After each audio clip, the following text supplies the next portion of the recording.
నిన్న చేనేత జాతీయ హ్యాండ్లూమ్ డే సందర్భంగా చేనేత దినోత్సవం సందర్భంగా మంగళగిరిలో ముఖ్యమంత్రి చంద్రబాబు గారు అయితే అక్కడ చేనేత కార్మికులతో సమావేశం అవడం జరిగింది. ఈ సందర్భంగా ఎవరు ఊహించని విధంగా చేనేత కార్మికులకు వరాల జల్లు కురిపించారు. వాస్తవానికి సాధారణంగా ఏదో ఒకటో వరో హామీ ఇచ్చేసి తూతూ మాత్రంగా చేతులు దులుపుకుంటారు చాలామంది నాయకులు. బట్ చంద్రబాబు గారు నిన్న చేనేత కార్మికుల పట్ల తన చిత్తశుద్ధినేంటో మరొకసారి నిరూపించుకున్నారు. వాస్తవానికి ఎన్టీ రామారావు గారి దగ్గర నుంచి కూడా చేనేత కార్మికులకు తెలుగుదేశం పార్టీకి ఒక అవినాభావ సంబంధం ఉంది. వాస్తవానికి అప్పట్లో ఎన్టీ రామారావు గారు పార్టీ పెట్టిన సమయంలో సగం ధరకే అప్పుడు చీర ధోతి లాంటి వస్త్రాలను ఇవ్వడం మొదలైంది. సో అప్పటి నుంచి కూడా తెలుగుదేశం పార్టీతో ఆ సంబంధాలు ఉన్నాయి. ముఖ్యంగా నారా లోకేష్ చేనేత కార్మికుల పట్ల ఎవరి పట్ల చూపనంత ప్రత్యేక శ్రద్ధను చేనేత కార్మికుల పట్ల నారా లోకేష్ అయితే చూపుతున్నారు. ఎందుకు చూపుతున్నారు అంటే దానికి ఒక అర్థం ఉంది. చేనేత కార్మికుల పట్ల నిన్న లోకేష్ గారు కూడా మాట్లాడుతూ అందరూ చేనేత కార్మికులు అంటారు, కానీ నేను చేనేత కళాకారులు అంటాను. వాళ్ళ కళాఖండాలు వాళ్ళు సృష్టించినంతగా మరొకరు సృష్టించలేదు, చేతి మీద అలాంటి కళాఖండాలు సృష్టిస్తారని చెప్పి లోకేష్ గారు కూడా మాట్లాడారు. సో ఆయన పాదయాత్ర సమయం దగ్గర నుంచి కూడా వీరికి కొన్ని హామీలు కూడా ఇచ్చారు. వాస్తవానికి గతంలో 100 యూనిట్ల ఉచిత విద్యుత్ ఇచ్చారు. నిన్న చంద్రబాబు గారు ఇచ్చిన ప్రధాన హామీ ఏంటంటే ప్రతి ఏటా కూడా నేతన్నలకు 25,000 రూపాయల ఆర్థిక సహాయం చేయాలని ఒక నిర్ణయానికైతే వచ్చారు. వాస్తవానికి ఇది గతంలో ఇస్తానని ఎక్కడా చెప్పలా. చంద్రబాబు గారు ఎన్నికల సమయంలో కానివ్వండి, అంతకుముందు కానివ్వండి ఇస్తానని చెప్పలా.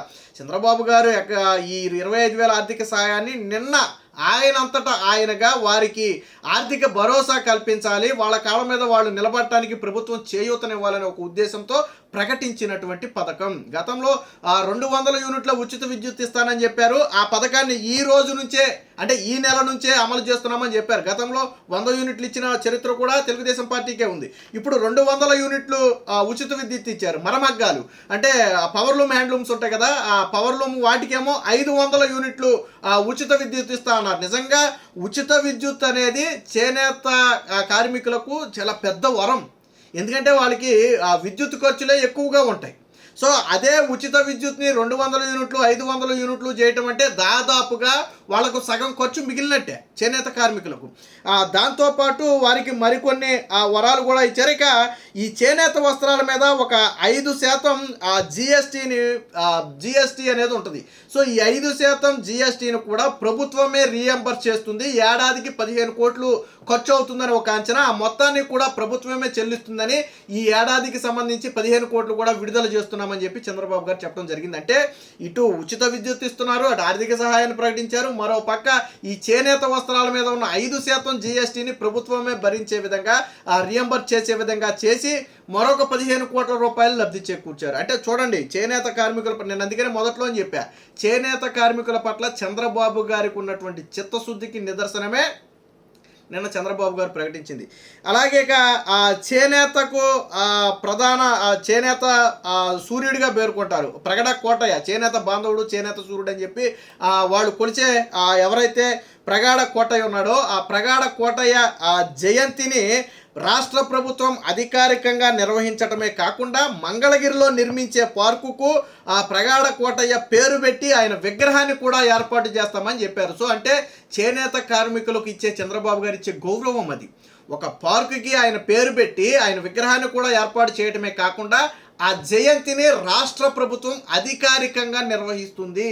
అంటే ప్రగాఢ కోటయ్యను రాష్ట్ర ప్రభుత్వం గుర్తించింది అంటే వారిని నమ్ముకున్న వారందరికీ కూడా చంద్రబాబు గారు ఇచ్చినటువంటి గౌరవం ఇది.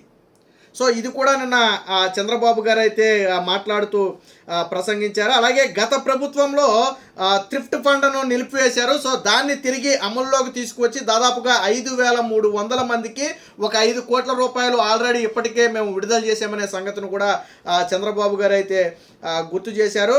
సో మొత్తంగా నిన్న ఏడాదికి ఇప్పుడు చేనేత కార్మికులకి ఇచ్చే ఉచిత విద్యుత్ వల్ల రాష్ట్ర ప్రభుత్వం మీద పడే భారం ఎంతంటే ఏడాదికి అక్షరాల సుమారుగా 193 కోట్ల రూపాయలు, అంటే రమారమిగా 200 కోట్ల రూపాయల భారం రాష్ట్ర ప్రభుత్వం మీద ప్రతి ఏటా పడబోతుంది. అయినప్పటికీ కూడా ఆ భారాన్ని రాష్ట్ర ప్రభుత్వం భరించడానికి సిద్ధంగా ఉంది. ఇదే సమయంలో మళ్ళీ చాలామంది అనుకుంటారు చంద్రబాబు గారు ఇచ్చే ఉచిత విద్యుత్ ఎప్పుడు అమలవుద్ది, లేకపోతే ఇవన్నీ ఎప్పుడు జరుగుతాయి అని చాలామంది అనుకుంటారు. ఈ నెల నుంచే ఈ 200 యూనిట్లు 500 యూనిట్ల ఉచిత విద్యుత్ని ఈ నెల నుంచే ప్రారంభిస్తున్నారు. ఆల్రెడీ జీఎస్టీ రియంబర్స్ చేస్తామని హామీ ఇచ్చిన నేపథ్యంలో దానికి 15 కోట్ల రూపాయలు ఆల్రెడీ విడుదల చేసేశారు. ఇకపోతే ఈ 25,000 ఆర్థిక భరోసా 25,000 ఆర్థిక సాయం అందించబోతున్నారు. దీనికి సంబంధించి విధి విధానాలు అయితే రూపొందించాల్సి ఉంది. ఇలా ఆర్థిక మొత్తంగా ఎంతమంది లబ్ధి పొందుతున్నారు అంటే ఒకరు కాదు, ఇద్దరు కాదు, దాదాపుగా 93,000 కుటుంబాలు దీనివల్ల లబ్ధున్నాయి. అంటే దాదాపుగా 93,000 కుటుంబాలు ఈరోజు చేనేతను నమ్ముకుని జీవనాన్ని సాగిస్తున్నాయి. సో వాస్తవానికి చేనేత కార్మికులు అనేవాళ్ళు కొంచెంగా తగ్గిపోతున్నారు. ఎందుకంటే వాటికి ఇది లేదు. కాబట్టి చంద్రబాబు గారి వారిని ఈ చేనేత కళ అనేది అంతరించిపోకూడదు, వీరికి మరింత ఊతం ఇవ్వాలి, వీరిని మరింత బలంగా వాళ్ళ కాళ్ళ మీద వాళ్ళని నిలబెట్టాలనే ఉద్దేశంతో చంద్రబాబు గారు తీసుకున్నటువంటి నిర్ణయం ఇది. దాదాపుగా 93,000 కుటుంబాలకు ఇది రావటం అనేది మామూలు విషయం కాదు.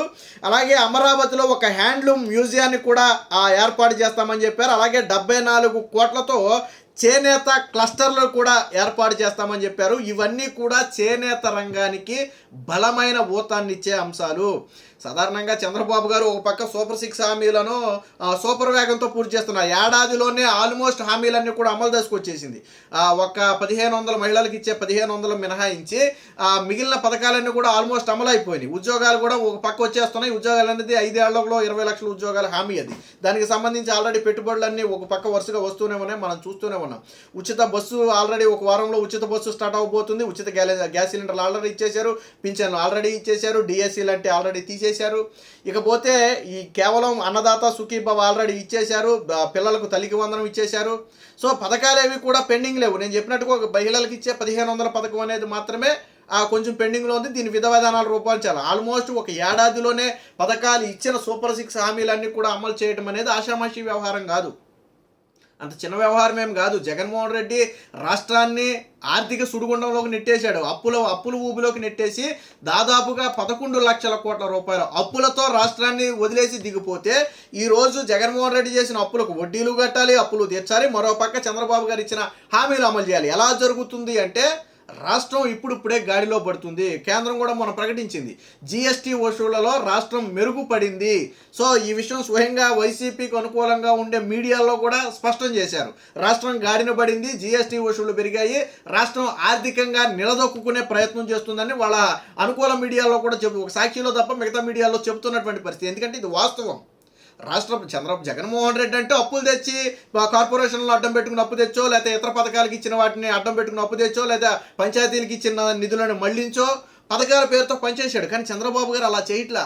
ఒక పక్క రాష్ట్రాన్ని ఆర్థికంగా పురోగతి సాధించే విధంగా ప్రణాళికలు రచిస్తూనే వచ్చిన ప్రతిఫలాలను రాష్ట్ర ప్రజలకు పంచే ప్రయత్నం చేస్తున్నారు. అంతేగాని అడ్డగోలుగా అప్పులు చేసి పంచడం కాదు. అప్పులు చేయడానికి జగన్మోహన్ రెడ్డి చేసిన అప్పులు తీర్చడానికే దిక్కు లేదు. కొత్త అప్పులు ఎక్కడ పుట్టే పరిస్థితి కూడా లేదు.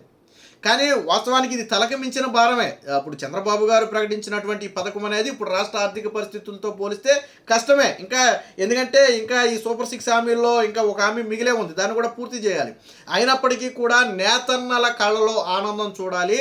వాళ్ళు ఎల్లవేళలా కష్టాల్లో ముఖ్యంగా లాస్ట్ 5 ఇయర్స్లో నేతన్నలు ఆర్థిక సంక్షోభాన్ని ఎదుర్కొన్నారు. ఒక రకంగా జగన్మోహన్ రెడ్డి విధి విధానాల వల్ల తీవ్రంగా నష్టపోయారు. సో ఆ నష్టాన్ని భర్తీ చేయాలనే ఉద్దేశంతోనే నిన్న జాతీయ చేనేత దినోత్సవం సందర్భంగా చంద్రబాబు గారు ఈ వరాల జల్లు అయితే కురిపించారు. వాస్తవానికి మీ ఏ చేనేత కార్మికుడినైనా కదిపి చూడండి, చాలా హ్యాపీగా ఉన్నాడు.